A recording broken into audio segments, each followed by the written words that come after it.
Happy Sunday, June 7th, everyone, and welcome to ScreenPlayers Podcast Replay, which is where we show the highlights of our Thursday live show. This episode's topic was a little controversial because we had to pick our least favorite video game characters of all time. And this was no easy task, of course, as everyone has a different opinion, as you will see in just a moment. Let me just announce that during this now short wait for The Last of Us Part 2, starting from tonight and subsequently every day at 9 PM UK, I will be live streaming a playthrough of the original game. It should be fun, as I'm also trying to convince my girlfriend to play it together with me. You will be able to watch it on our Twitch channel.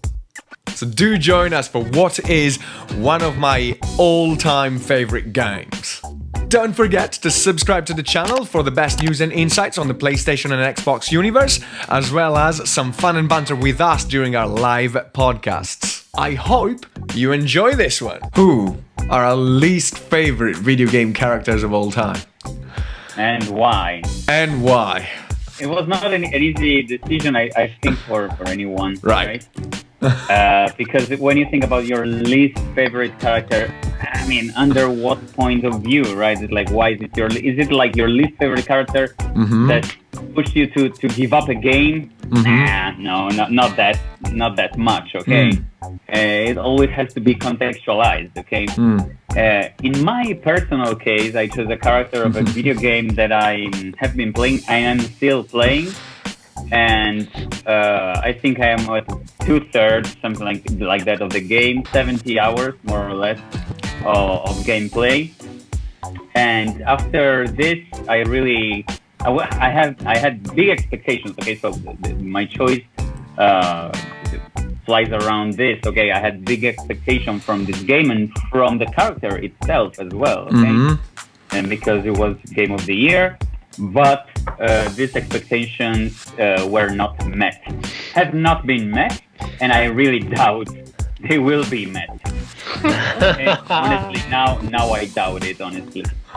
And the game is Witcher 3, and the character is the main character. Okay, so is this weird-looking old/young guy, which is nothing bad with that. We're looking. I mean, it's part of the story and so on.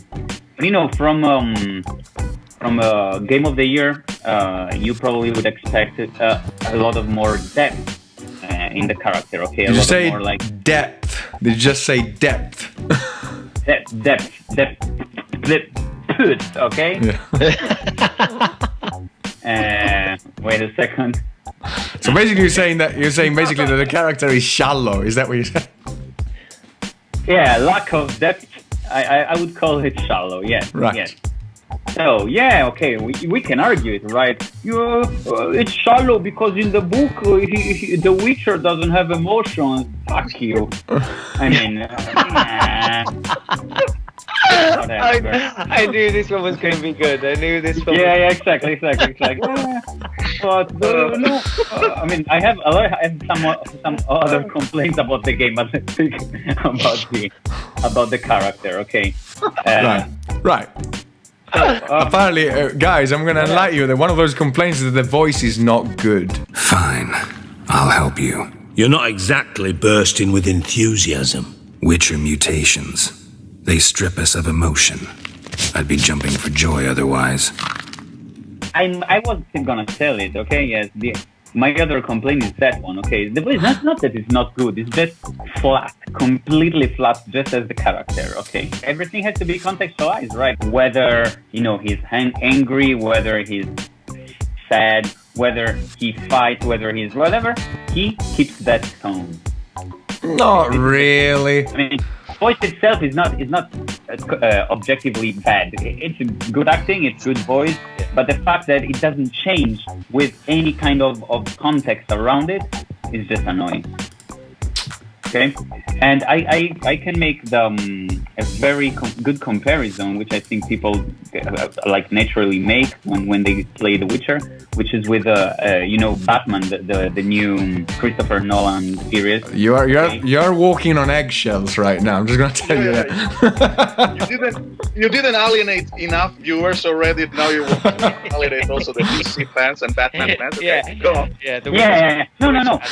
Keep digging, Daniele. Keep digging. I love Batman. I mean, the last series. Okay, I like it very much. A lot. Okay, but Batman's voice is the same concept as Geralt's voice. So it's somehow, well, I'd say annoying, and his flat is always the same. But the good thing in Batman is that there is Bruce Wayne, right?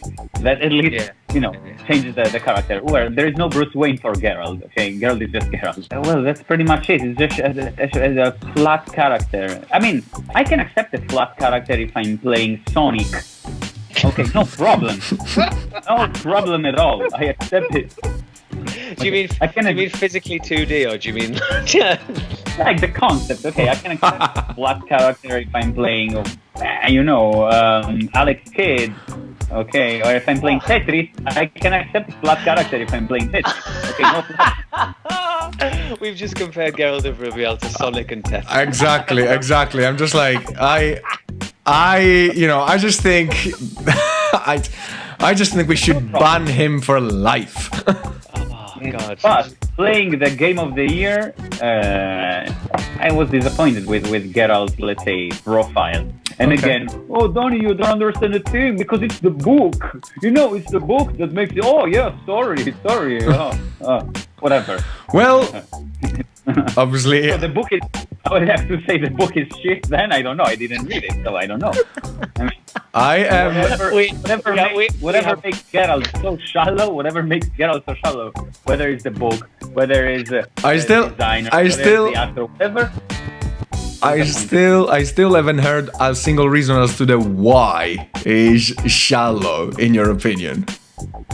Oh, why is shallow? Because he's got a monotone voice. He doesn't present any psychological, let's say intriguing features. Okay, he's just. I mean, of course, it has to do also with the story a little bit. Okay, and I don't want to spoil it, of course, but there is.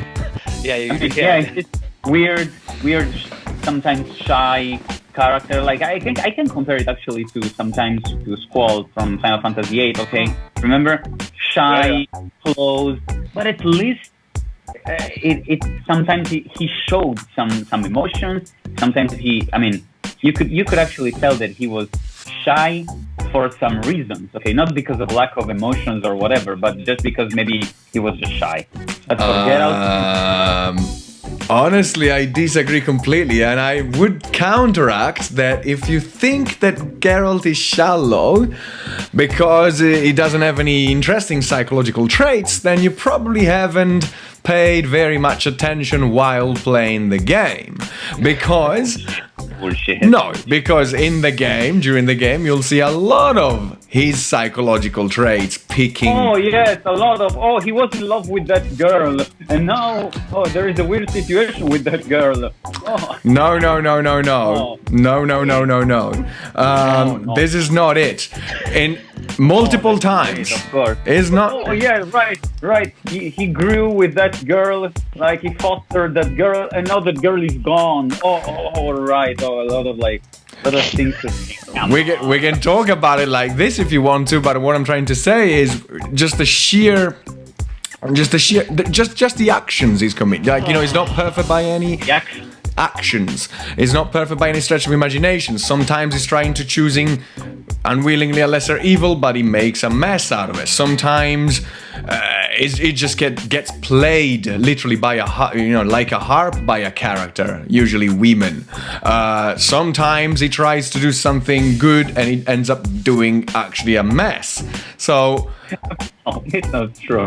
So when does it happen that he tries to do? Well, honestly, if you want specific examples, I'll give them to you in private. I don't want to spoil the game, to be honest with you. Yeah, right, in private, of course.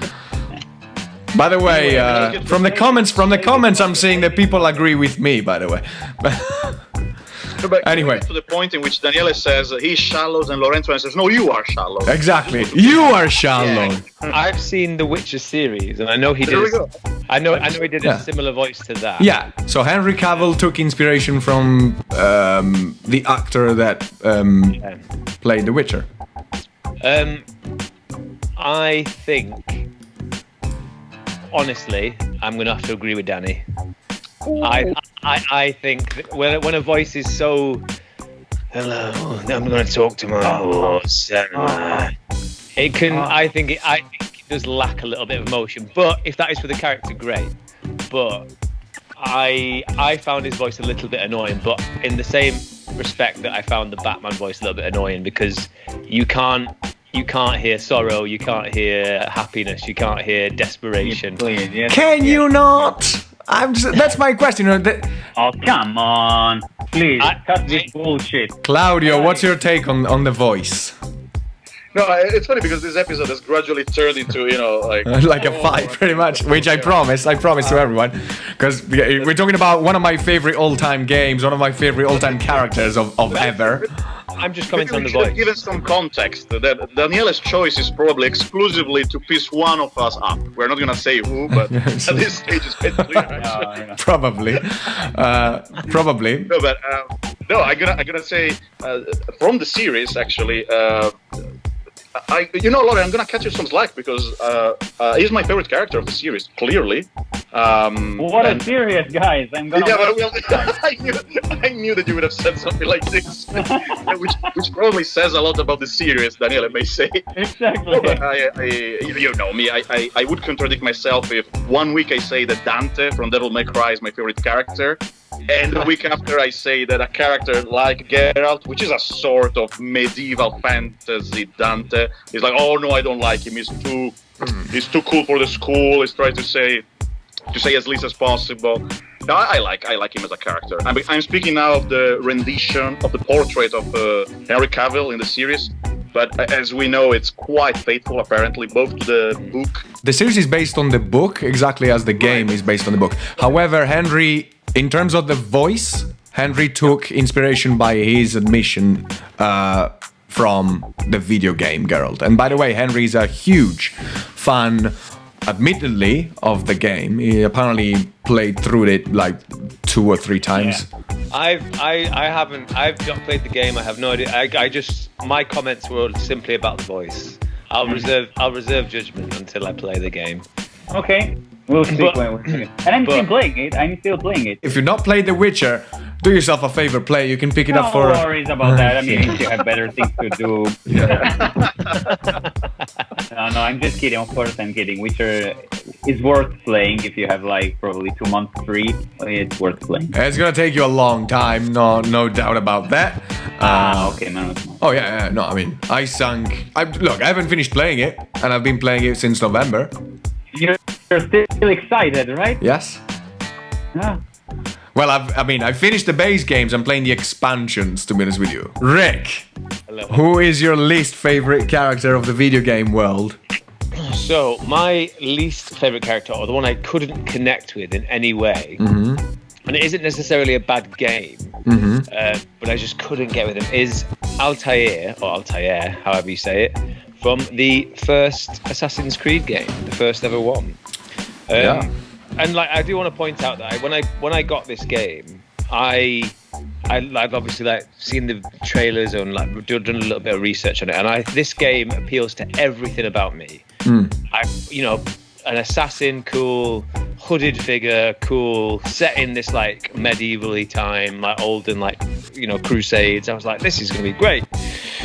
And I put it in, and again, it's not a bad game for me, but I just couldn't connect with the lead character at all, in any way. So I think it's obviously the premise of Assassin's Creed. I'm not going to spoil it if you haven't played Assassin's Creed 1, but you meet like the guy. It's like they send somebody's memory back, or they want to search somebody's memories for their ancestors, which I already thought was a bit far-fetched, but I could suspend that. But then I remember the guy, I think his name is Desmond, was the guy, and he was like just this bartender.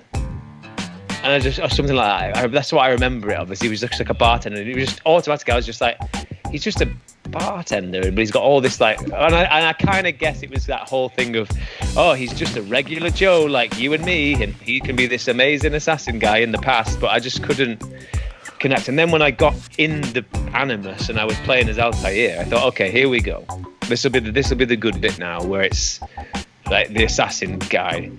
And then I just thought, God, this like guy's cocky and just arrogant straight from the off. Like he basically apparently there's three rules or something of all assassins, and it's like, don't kill innocents. You're meant to hide and be an assassin, like be in the shadows or blend into plain sight, and then like don't leave an assassin behind. And within a short space of time, this guy had just done it. And I was just like, oh, okay, cool. So am I meant to like this guy or not like him? I don't know. And I just couldn't connect with this character. I just made so many fuck ups. I was just like, I don't know. I couldn't connect with him. And I carried on playing it until a certain point, and then I just gave up because I just couldn't like him. So fair enough. Yeah, I'm sure I will hate him from how you described him. Yeah. who don't you hate? Like seriously, Claudio. Sorry, were you saying something? No, yeah, I wanted to do the comparison also here with his film version. So the portrayal, I think it was Michael Fassbender. Was it? Oh. Yeah. Because it's funny, I kind of liked him alright when I played the game. Right. Well, I should point out, because I'd never played other Assassin's Creed, clearly. This was the first episode. Yeah. I think of him in comparison with the following Assassins. I kind of see what you're saying. Yeah, he's the least interesting one. Yeah. But I was wondering if Michael Fassbender helped the character or even worsened the character, if you saw the movie.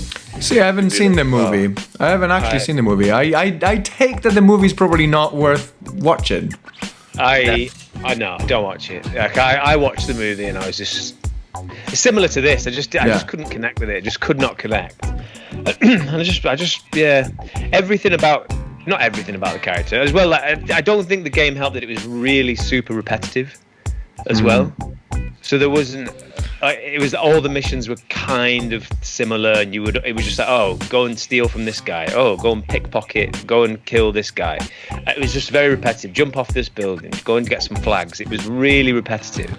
But did you play when when it was out for the first time, or did you play it like later on though? I played it a couple, maybe like a year later than it came out. Not too late. So it was pretty soon.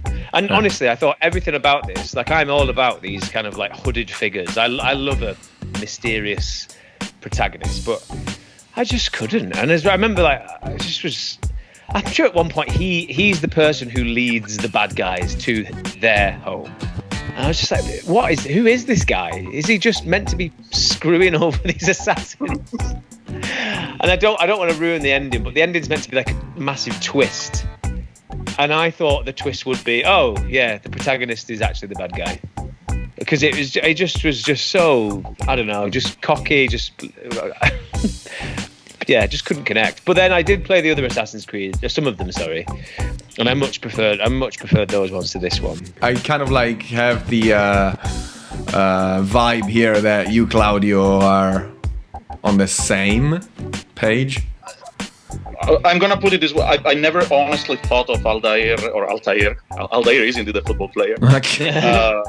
I never thought negatively of him, although I personally very much like Ezio Auditore, so from Assassin's Creed 2. If I had to compare the two characters, there isn't even a comparison. I think I so much prefer Ezio, whereas this guy is. I didn't care so much about the guy. Let's put it this way. That's exactly it. It's like you just don't care. That like when Ezio was introduced, he was a bit of like and his story arc is pretty good. Like he starts off as this cocky kind of, but kind of like a nice guy. But then he turns out to be, he has a great story arc. Where Altaïr was just kind of, I don't know, it felt quite cocky from the off, but never really left. Like, he just kind of, and just messed up completely. So yeah, but yeah, he just wasn't. Yeah, I just didn't care for him. That's why I put the game down. I just didn't care. Oh, okay, interesting. Yeah. You say it's always curious to see why characters maybe strike some chords with someone, and maybe to someone else they feel like shallow or they just don't. I don't know, they don't click the same. But I've got a feeling that for the next character, the large majority of the population will agree. Yeah. I mean, if there's, I picked an easy choice. I think you did. So who is your least favorite character? Let's announce it to the world. Possibly, like some of you guys, it didn't take me long to think about my least favorite character because I always hated this character. And I'm speaking of Paul Phoenix from the Tekken series. So, yeah, I think you may have had, if you watched our previous episode, our previous clips, I think that when I spoke about Tekken, I made it immediately clear that I couldn't stand this guy. And I couldn't stand this guy basically for two reasons. The first reason is for the people who played with this guy. So there is a certain type of player that likes Paul because they are a bit like Paul, or they are Paul wannabe. So they would like to be the cocky, over-the-top, Murka kind. He's probably a Trump supporter, let's face it. He's probably, he's the kind of guy that nowadays would wear a MAGA hat. Make America great again kind of hat. Maybe. No, but, and I will try to dig a bit more deeply into this. So Tekken is an amazing series. I pointed out it's one of my favorite series, all-time favorite series. And there are so many amazing characters. And they have a great lore, a great background. Yeah. The mother got, no spoilers, but the mother of someone got killed. He discovers he's the son or the brother of this guy or that guy. And they enroll in the tournament, in the Iron Fist tournament, so the Tekken tournament, because they want to revenge the family or whatnot. So Paul's motivations are, he wants to buy a new motorcycle.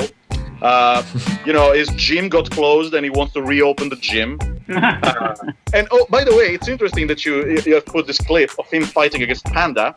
Yeah. Because every character also in Tekken has his or her arch nemesis. And there is always the character that is the most hated by another character. Normally, for those of you who are big Tekken fans, you will notice this. It's always the last character you meet before the final boss. So before a Yachi or Ogre or Unknown in Tekken Tag Tour, and henceforth. So the arch nemesis of Paul is Kuma or Panda. And the reason is just that he's annoyed that he got defeated by a bear. So he keeps eating bears. This is true. This is the actual story. So basically, he eats all bears. Very well. I mean, anyone who has as an enemy a panda is the enemy of the world. Yeah. Pretty much. I mean, the enemy of the millennium. As you want to call it, I mean. Hey! Yes, there it is. How can you hate a panda? To be honest with you, Exactly. like... You must be an asshole. By the way, I have a comparison to make. I think that Paul maps quite well with Guile in Street Fighter. It's probably just a copy. I mean, honestly. Yeah. Come on. I agree. Yeah. It's almost. This was my second reason for which you remember I said that there are two reasons. The second reason I wanted to go exactly there is that Paul is a rip-off of Guile. He's a total rip-off. Even the haircut, the high top, is exactly the same, blonde. Whereas Guile was the first one to do it, and I mean, maybe now I'm very biased, but I like to hate Guile. Guile is clearly over the top. It's so American. Even as a fucking jet fighter, behind it in the stage. Basically, what you're saying is that you don't like both of them, but Kai, you kind of like see the point, whereas Paul is just a cheap. Look, I have double standards. I clearly have double standards here, but let's put it this way: I can forgive the first one. Pulling that out. Right. I cannot forgive the copycat of the first one. So yeah. Right. There we go. But this is only for Danielle and Lorenzo. You may know very well that a very good friend of mine also used to play with Paul a lot. So there may be some. You said something about it a few episodes ago, and I'm struggling to remember who is this person. This person, I can tell you that the first letter is L, and the rest is Evio. So you go his name. By the way, I greet you, Livio, if you're watching this. Hi, Livio. I doubt it. I honestly doubt it. No, but I thought it was also annoying how he justified the fact that he was. So I asked him, why do you always pick Paul? There are so many great characters. There's King, Armor King, Kazuya, Jin, you name it, Yoshimitsu. And his answer, I swear to God, I'm quoting, this stayed in my head, is because he said, but Paul is the one that if you meet in the street, you would be scared of. I thought this was also the because if you've seen Jin or Yoshimitsu, you won't be scared. I'll be like, yeah, whatever. Or a giant panda. Yeah. You see a robotic ninja samurai with a laser sword, you're like, oh. That's all right. No, I agree. I never liked Paul for the same, he gave me the same kind of vibe that he gave you. It was like, the cocky, I know it all, guy. And once again, I'm not too familiar with all the lore and the story behind every character in Tekken, but I did. The little I know, I did get the same impression that Paul is the shallowest of them all, with not many reasons to really be there and fight. I must say though, to give some credit to Namco, I think that they realized this, and I noticed that the trend as the episode proceeds of the series is to making more and more a goofball. So now actually I think that they even make fun of this over the top America kind of character. Yeah. So, I think that now he became also a bit of a parody of himself. Just a quick roundup of who's your favorite Tekken character. My favorite Tekken character, can I start, by the way? I don't remember really if we ever agreed on how to proceed, but I'm gonna go for Jin. Jin because I don't want to spoil too much, but this is kind of stuff that if you played at least Tekken 3 you should know. Jin belongs to the Mishima family, so Heihachi, Kazuya, they are bad guys. Yeah. But he gradually emancipates himself because he doesn't want to be a bad guy like them. And he discovers that his mother is Jun, which was from Tekken 2. Oh, sorry, spoiler alert, but whatever. And I think I mentioned this already when I was saying why do I love Tekken 3? It's because of the fighting style. So every character has a real fighting style, real martial arts, different ones. And I found Jin very interesting because he combines two different martial arts. He has a bit of the Mishima style of karate. Yeah. And he plays a bit, and he fights also with the Jun style, which is a more Tai Chi, I think, kind of fighting style. So I thought it was a cool character to use. He has strong kicks, strong punches, and he has a nice background story. Cool. Danny, what's yours? I'm curious to hear yours, guys. To me, Tekken is a really negligible video game, honestly. Well, you did play it though. No, he's just trolling us. I never noticed. Of course, I played it. Yeah. Of course, I played it. I played up to the Tekken 4, I think. But then, I have to say I'm a Street Fighter fan. So. We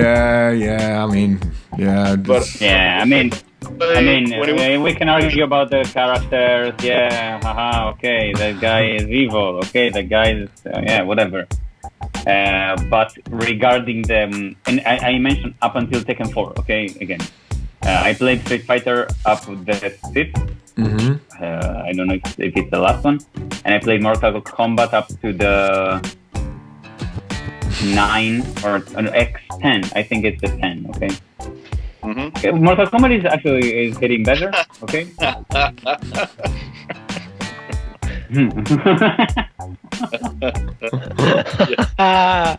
That's probably the reason why. That is the reason why. Thank you. What was his name again?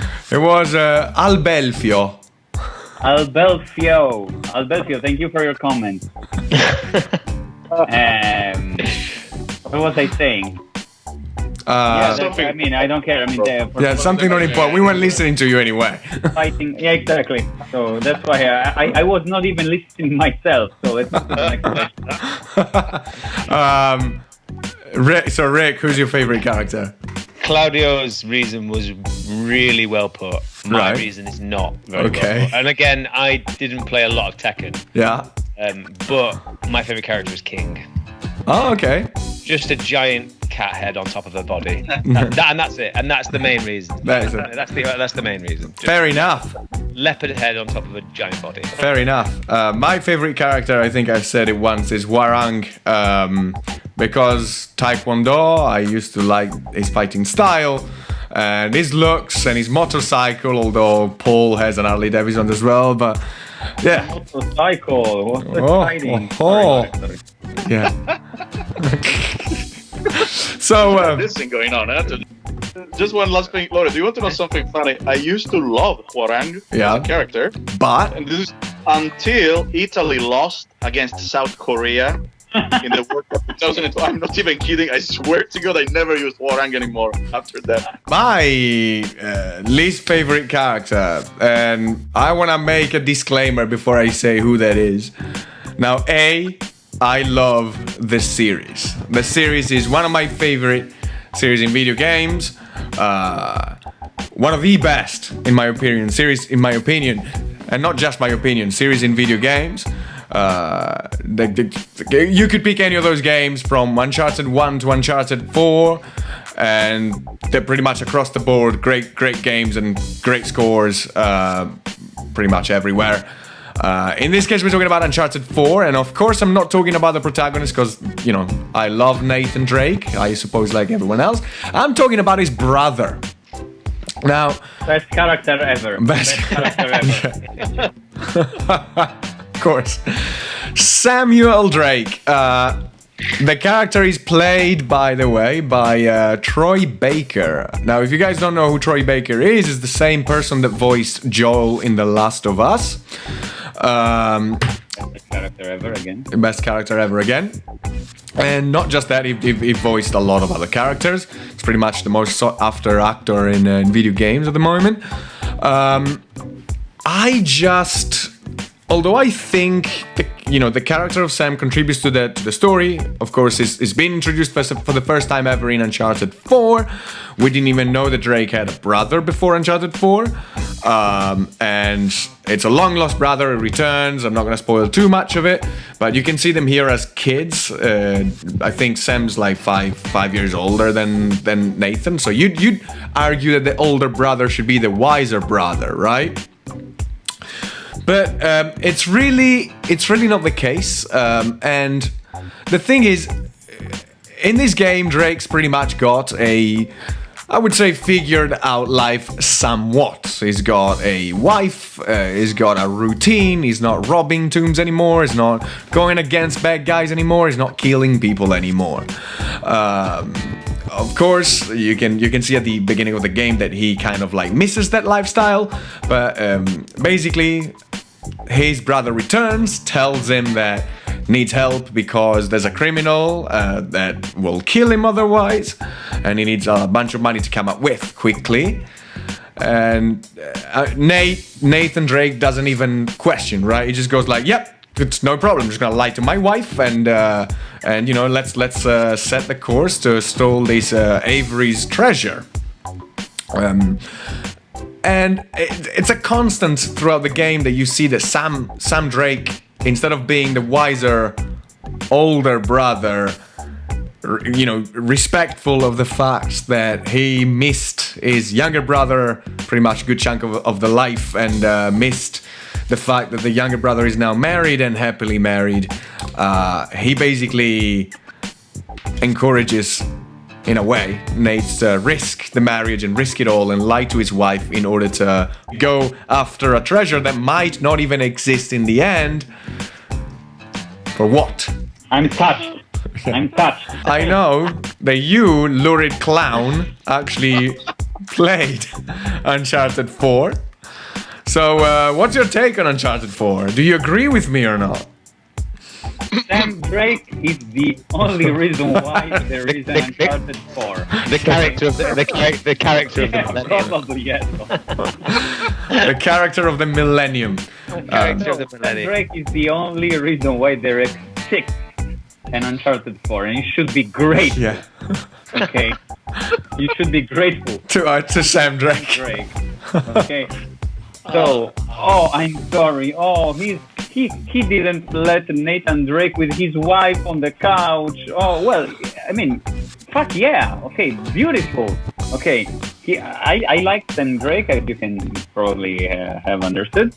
And he's the key. I mean, the whole Uncharted 4, for me, turns around Sam Drake, and he's In a way, lies, of course, he's lies, but that's what makes a character like with a little bit of salt and pepper, it's just like, okay, good, so there is a story, it moves on, there are twists, there are like... Yeah, obviously don't spoil anything, please.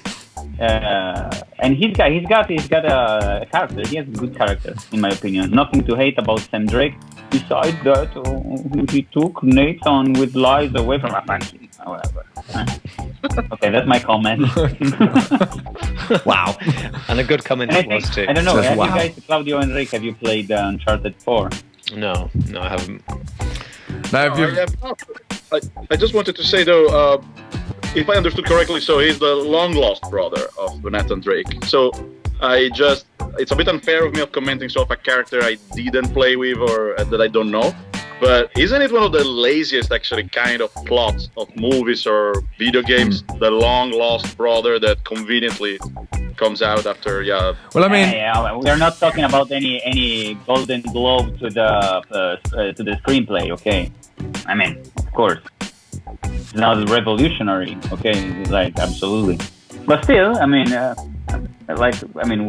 it works. I think, well, in terms of video games, this is probably one of the best one of the best, not the best, but one of the best among the best plots and screenplay that you can have. There is a reason, of course, why it's long lost. I don't want to keep you here another 20 minutes, though. So let's say, you know what? The best thing you can do is play the game, because let's face it, the game is, and this is not you, Claudio, you, everyone else. If you've not played this game, if you've not played the Uncharted series, you should. These are great games. Naughty Dog studio with a huge pedigree. They pretty much, in all of their titles, they pretty much never screw up. And the game, it came out in 2016. It's one of the best games in this generation. One of the few PS4 exclusives. And one of the games, among other exclusives, that likely won PS4 the race against Xbox, this generation at least. So you should definitely play. You should pick it up. It's usually on discount, so it goes for about £15, I think, on the PlayStation Store nowadays. And that was it. Whew, what a challenge that was. As usual, ladies and gentlemen, what do you think? Do you agree with us, or do you think that some of our choices are actually unjustified?